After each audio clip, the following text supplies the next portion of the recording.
오늘은 우리 추수감사주일을 맞이해가지고요, 신명기 16장 13절부터 17절까지 말씀을 가지고요, 감사하지 않은 것부터 감사하라, 감사하지 않은 것부터 감사하라 라는 제목으로 하나님 말씀 함께 시간 나누도록 하겠습니다. 오늘 우리는 추수감사주일로 모여서 하나님께 예배드리고 있습니다. 추수감사주일, 매년마다 오는 추수감사주일입니다. 그러나 저는 오늘만큼은 여러분의 삶이 매년마다 오는 이 추수감사절을 그저 또 하나의 행사로 끝내는 그런 날이 아니라 진정한 여러분 속에 감사가 회복되는 그런 여러분 될 수 있기를 여러분 주님의 이름으로 축복합니다. 삶을 살아갈 때마다 감사를 고백할 줄 아는 거, 그게 바로 믿음이고 그게 신앙의 삶입니다. 그런데 여러분, 내 신앙이 무뎌져 가고 있구나, 내가 믿음이 흔들어가고 있구나, 여러분 이걸요 알 수 있는 길이 있습니다. 그게 뭔지 아십니까? 바로 내 입술에 감사가 사라지면 결국 그 사람의 믿음은요 흔들리고 있다라고 보아도 되게 됩니다. 입술과 삶에서 여러분 감사가 사라진다면요, 그 여러분이 스스로 여러분을 점검할 수 있어요. 지금 내가 신앙이 무너지고 있구나. 여러분 이렇게 이해하면요 정확합니다. 감사를 모르는 사람은요 항상 불평거리를 찾습니다. 그러나 감사하는 사람은요 어떤 환경 속에서도 감사를 찾아나게 되어 있는 거거든요. 여러분, 우리는요 그냥 가만히 있으면은요 불평불만하는 것이 우리들의 본능이에요. 죄인된 성품을 사는 우리들에게는요 감사보다는 불평과 불만을 찾는 게 더 쉽습니다. 여러분, 감사는 훈련이라 그런 말이 있는데요, 여러분 불평불만하는 거 훈련 받은 적 있습니까? 여러분 아마 그런 거 없을 거예요. 불평불만은요 훈련 안 해도 그냥 본능처럼 나와요. 여러분 예를 들면 이런 게 있지 않습니까? 만약에 바깥에 비가 와요. 비가 오면은 감사가 훈련된 사람은요 얘기합니다. 야, 오늘도 이렇게 비가 오니까 밭에 있는 곡식들이 잘 자라겠구나, 이렇게 고백하는 사람이 있는 반면에 비가 오게 되면요 불평하는 사람들은요, 아유 또 비가 오네, 오늘 어떻게 출근하지? 땅도 지려가지고 일하기도 굳을 텐데, 여러분 이렇게 반응한다는 거예요. 이게 바로 내 신앙이 흔들리고 믿음이 흔들리게 된다는 겁니다. 또 감사하는 사람은요 뭘 먹어도 감사합니다. 뭐 예를 들면 포도를 먹더라도, 여러분 포도를 먹으면 씨가 있잖아요. 씨가 있더라도 그 씨를 감사로 먹는 겁니다. 야, 포도는 비타민C가 좋다 그러는데, 야, 이 포도를 주신 하나님 감사합니다, 이렇게 먹어요. 근데 여러분 감사하지 않는 사람 보세요. 감사하지 않는 사람은요 포도를 먹더라도 막 그냥 씨가 나오면 어떡합니까? 아이 씨, 이렇게 합니다. 이 씨, 이게 씨하면서 씨 이러면서 씨야. 그러니까 여러분 씨를 보면서 아유 이게 씨가 많아 그러면서 막 씨를 뱉잖아요. 제가 이제 최근에 이제 그 여러분 포도에 여러분 씨 없는 포도 아시죠? 여러분 제가 그걸 볼 때마다 이게 원래 씨 없는 포도는 이거는 인간이 품종 개량으로 만들어낸 거예요.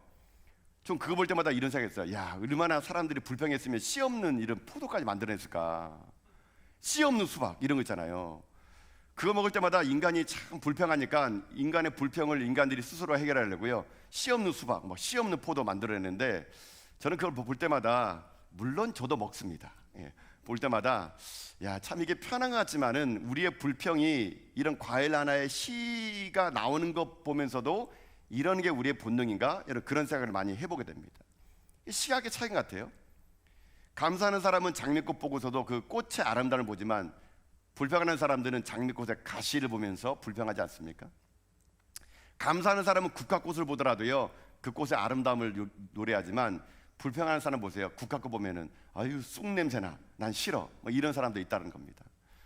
어쨌거나 우리들의 인생의 삶에 여러분 감사는요 때로는 무엇을 보느냐가 중요한데, 제가 볼 때 감사는 훈련 같아요. 훈련, 반복되는 훈련을 통해서 감사를 볼 줄 아는 눈을 가지는 거, 그게 우리들이 해야 될 일이라는 겁니다.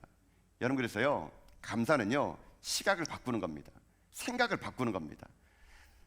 하나님의 관점에서 나를 바라보고 세상을 바라보면은요 모든 것이 다 감사가 되고 은혜가 되는 거거든요. 일전에 제가 여러분에게 그런 그 이야기를 해드렸잖아요. 어떤 장미꽃이 하나님에게 불평했다는 그런 이야기. 장미꽃이 있었어요. 근데 장미꽃이 불평합니다. 하나님, 왜 나에게 이렇게 아름다운 꽃을 주시면서 가시를 뭐하러 주셨어요? 이 가시 때문에 사람들이 나를 만질 때마다 따끔해가지고 피가 나고 그러는데 이 가시 좀 없어주세요. 이렇게 장미꽃이 하나님에게 여러분 불평했다 그럽니다. 물론 이건 이야기입니다, 여러분요. 진짜 그러지 않았고요. 그러니까 하나님이 그 장미꽃에게 얘기했다 그러지 않습니까? 아이고, 꽃인 너에게 가시를 준 게 아니고 가시 같은 네 인생에 꽃을 준 거란다. 하나님 그렇게 말씀했대요, 여러분. 저는 그 이야기를 들으면서 참 그렇구나라는 생각이 들더라고요. 항상 우리는 가시만 보기 원하는데 나에게 이런 꽃을 줬는데 왜 가시가 웬 말이람? 내가 이렇게 지금 승승장구 잘 되는데 왜 내게 이런 아픔이 있지? 왜 이런 질병이 있지? 여러분, 반대로 생각해 보는 겁니다. 우리 인생에 어떤 사람은 가시 때문에 불평하지만요, 어떤 사람은 자기 인생의 장미꽃 때문에 감사한 사람이 있거든요. 여러분, 우리는요 가시 같은 인생이었을지 모릅니다. 그런 가시 같은 인생에 하나님이 꽃을 피워줘가지고 우리 삶이 여기까지 온 거 아니겠습니까? 그런데 여러분이 오늘 저는요 이 추수감사주의를 맞이해서 여러분의 시각이 좀 바뀌어지고 생각이 바뀌어져서 감사가 눈에 보여서 그 감사함으로 여러분이 하나님 앞에 나오는 여러분 다 될 수 있기를 여러분 주님의 이름으로 축복드립니다. 이 감사가 우리만의 감사는 아닌 것 같아요. 하나님은요 이스라엘 백성들에게도 이 감사를 기억하라 그러면서 뭘 줬느냐? 절기를 주게 됩니다. 오늘 읽었던 우리 신명기 16장에는요 이스라엘 백성들이 3대 절기가 여기 나와요. 이스라엘 백성들은 우리처럼 뭐 추석, 설날 있는 것처럼요 중요한 3대 절기, 명절이 있어요. 그 3대 절기가 뭐냐면요 유월절, 맥추절, 초막절, 이 세 가지의 절기가 있습니다. 오늘 우리가 이 신명기 16장을 다 안 읽었지만 이 16장에는요 1절부터 8절에는 유월절은 이렇게 지내야 된다라는 규례가 정해져 있어요. 또 9절부터 11절은요 이 맥추절에 대한 규례가 남아 있고요, 우리가 오늘 읽었던 본문 13절부터 15절까지는 초막절을 이렇게 지켜라는 규례가 있습니다. 근데 여러분, 이 세 가지의 절기, 유월절, 맥추절, 초막절, 이 세 가지의 모든 절기의 공통점이 하나 있습니다. 그게 뭐냐? 감사예요. 감사. 여러분, 절기라는 말의 절은요 한자입니다. 한자인데 이 절기가 마디절자였습니다. 마디절. 그러니까 한마디를 끊는 거예요. 끊는 거. 하나님은요 우리들의 마음이 무뎌질 때마다 한마디씩 끊게 합니다. 절기. 왜 절기를 줬냐면은 그 절기 때만이라도 감사를 회복하라는 거예요. 이 절기 한마디 한마디 인생이 끊어지는 절기 때마다 그동안에 하나님은 얼마나 내 인생 가운데 위대한 일을 행했는가를 기억해내고 감사라고 하나님은요 절기를 허락해 주신 거거든요. 오늘 이 추수감사절도 마찬가지입니다. 어쩌면 우리들의 인생의 삶은 매일매일이 추수감사절이 돼야 돼요. 그러나 하나님이 우리의 감사가 무뎌질까 봐 절기를 주신 겁니다. 추수감사주의를 통해서 감사를 회복하고 감사를 고백하기 위하여 하나님이 이런 것을 우리에게 주셨다는 것이죠. 자, 그래서 오늘은 이 유대인들의 이 절기 중에서요 한 절기를 뽑아가지고 한번 그 감사가 어떤 건지를 볼 겁니다. 특별히 어떤 걸 보냐면은 오늘 저와 여러분이 함께 할 것은요 초막절을 볼 거예요. 제가 볼 때는 유대인들의 그 많은 절기 중에서 초막절만큼 감사와 이게 잘 연결되는 절기는 없다고 생각이 드는데요. 여러분, 초막절은 어떤 절기일까? 자, 오늘 본문 말씀 13절 보면요 이렇게 초막절을 설명합니다. 자, 13절의 말씀을 읽어볼까요? 읽겠습니다. 13절입니다. 시작. 너희 타작마당과 포도주 틀에 소출을 거두어 드린 후에 이래 동안 초막절을 지킬 것이요. 아멘.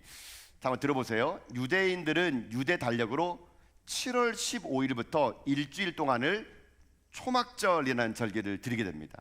이 절기가 왜 태어나냐면요 유래가 이래요. 이스라엘 백성들은 애굽에서 430년 동안 애굽 생활을 하다가 이제 출애굽을 하죠. 출애굽해서 광야 40년을 지난 다음에 가나안 땅에 들어가게 됩니다. 하나님은요 이스라엘 백성들에게 그 가나안 땅 들어가기 전에 광야 40년 동안을요 기억하기 위해서 이 초막절이라는 절기를 지키게 돼요. 이 초막절은요 어떻게 그러면 지키느냐면요 광야에 살던 삶을 재현합니다. 그러니까 어떤 인생이냐면 자기 집 내비두고요 바깥에서 잠을 자는 겁니다. 일주일 동안요. 집을 짓는데 엉성하게 집을 지어요. 나뭇가지 하고 이제 나무집을 가지고 얼키설키 집을 짓습니다. 튼튼하게 짓지 않아요. 얼키설키 집을 지어가지고 비가 오면은 비가 새도록 짓고요, 누우면은 밤하늘에 별이 보게 짓고요, 바람 불면 바람에 불 정도로 얼기설키 집을 지어요.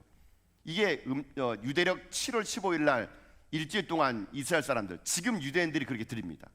그래서 원래 2022년도에 유대인들이 드리는 초막절을 제가 계산해봤더니 원래는요 10월 9일부터 10월 16일까지 유대인들이 이 초막절을 여러분 지켰더라고요. 이들이 지키는 건 여러분 엄청나게 엄격합니다. 이들은요 집에 머무는 사람들은 저 베란다에다가 여러분 그런 장막을 짓고요, 베란다가 없는 사람은 아파트 옥상에 올라가가지고 그걸 짓습니다.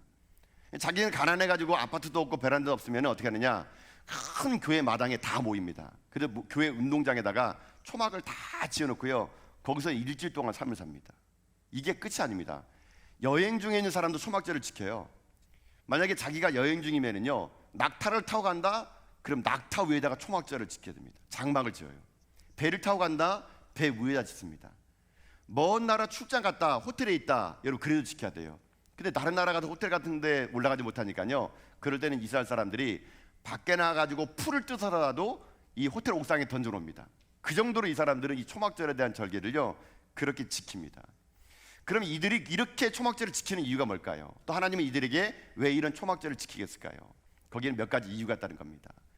우리가 이 몇 가지 이유를 살펴보는 가운데, 여러분 우리도요 이스라엘 백성들처럼 초막은 짓지 않지만 우리 마음에 초막을 지었으면 좋을 것 같아요.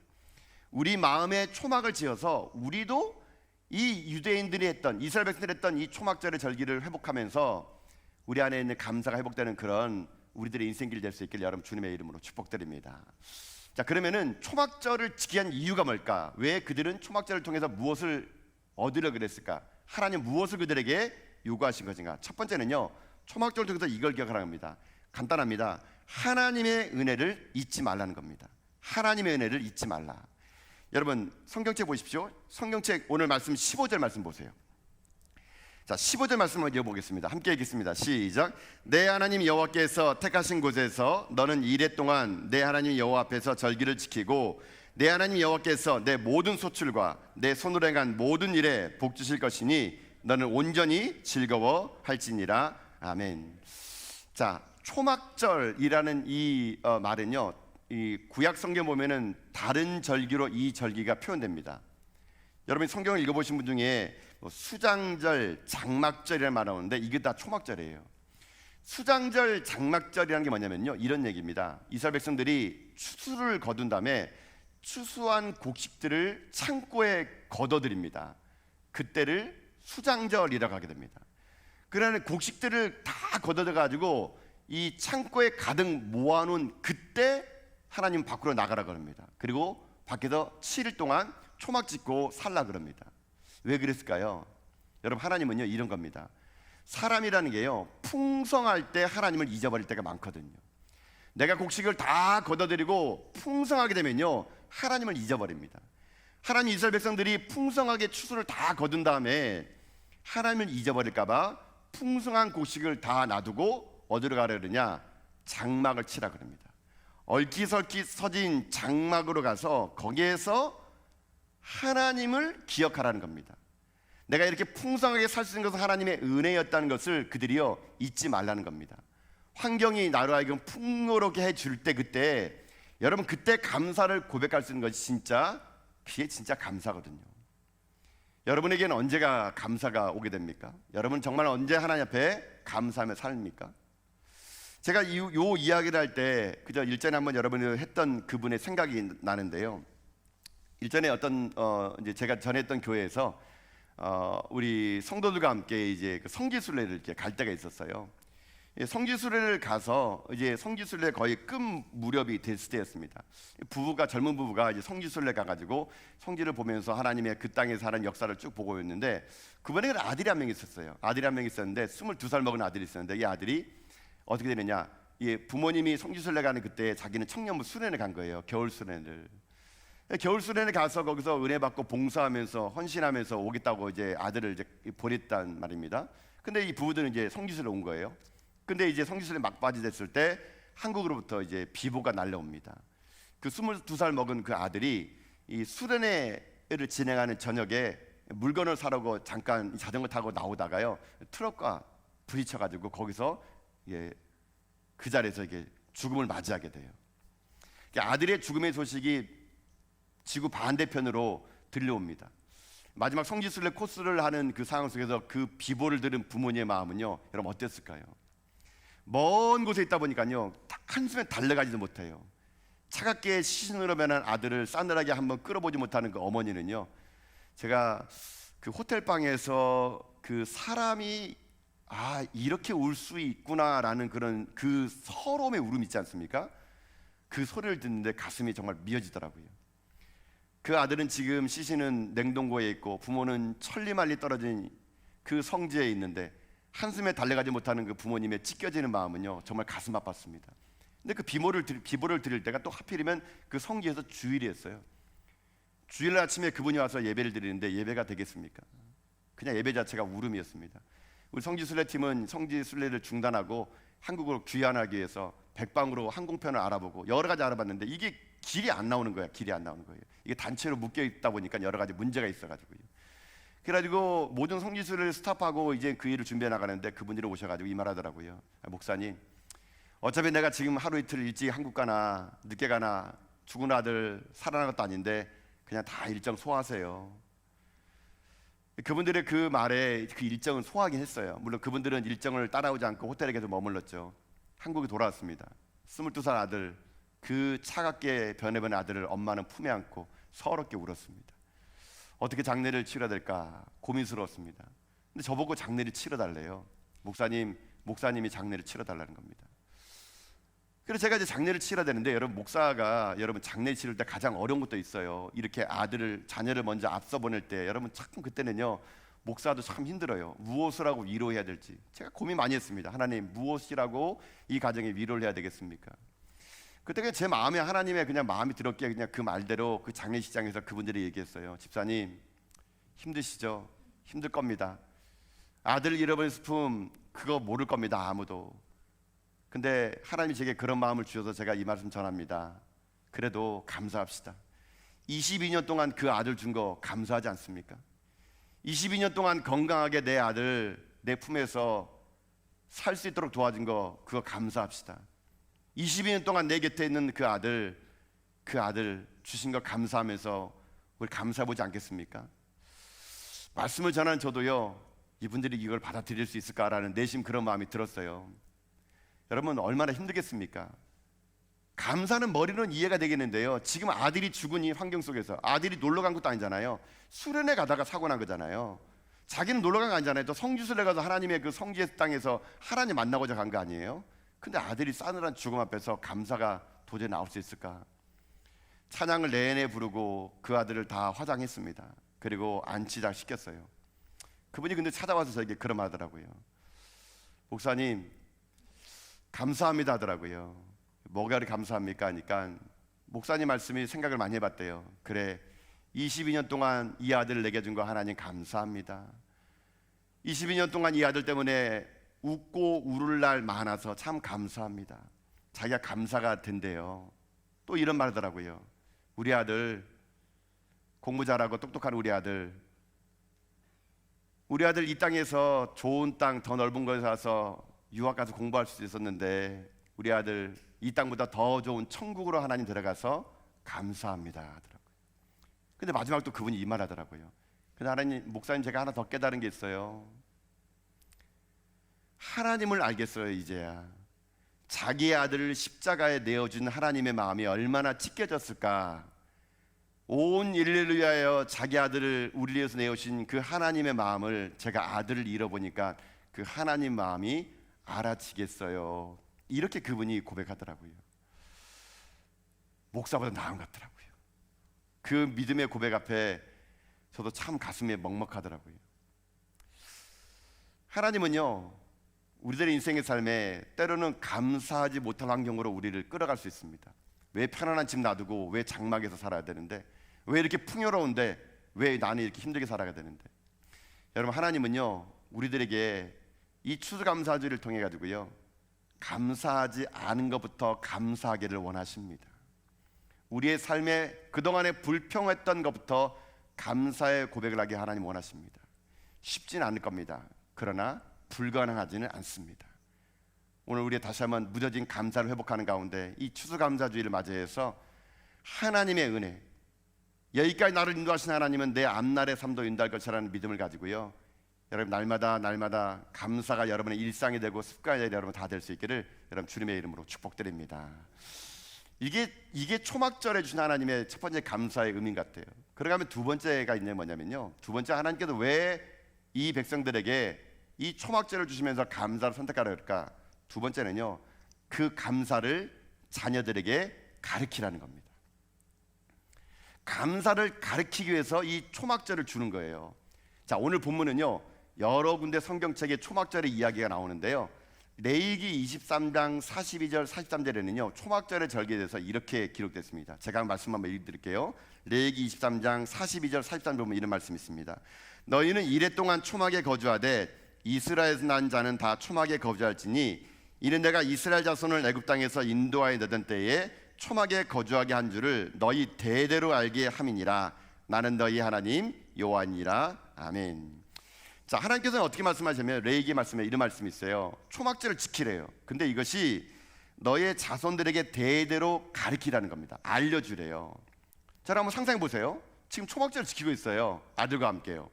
지키고 있는데 집 내비두고 베란다에서 잠을 자요. 옥상에서 잠을 자요. 얼키설키 설킨 나뭇가지에다가 그 나뭇잎 몇 개 얹어놓고 바람이 다 불어요. 밤에 딱 가족끼리 누웠네요. 밤하늘에 별을 봅니다. 아이들이 물어보겠죠. 아빠, 왜 우리 여기서 잠을 자야 돼? 아, 나 불편해, 들어가 잘 거야. 아빠가 다도 그러겠죠. 아니란다, 우리가 일주일 동안 여기서 잠을 자야 돼. 그러면 자녀들이 물어보잖아요. 왜 여기서 잠을 자냐고요. 그러면 그때 그 초막에 아들과 함께 자녀와 함께 누우면서요, 부모가 이 얼기석이 설켜 있는 나뭇가지 사이로 있는 별빛을 바라보면서 얘기를 합니다. 왜 자냐고? 내 얘기를 잘 들어봐라. 그러면서 자기의 신앙의 얘기, 이스라엘 역사의 얘기, 하나님이 어디까지 흘러왔던 얘기, 그런 이야기를 산 교육 삼습니다. 어디에서요? 그 불편한 장막의 터전에서요.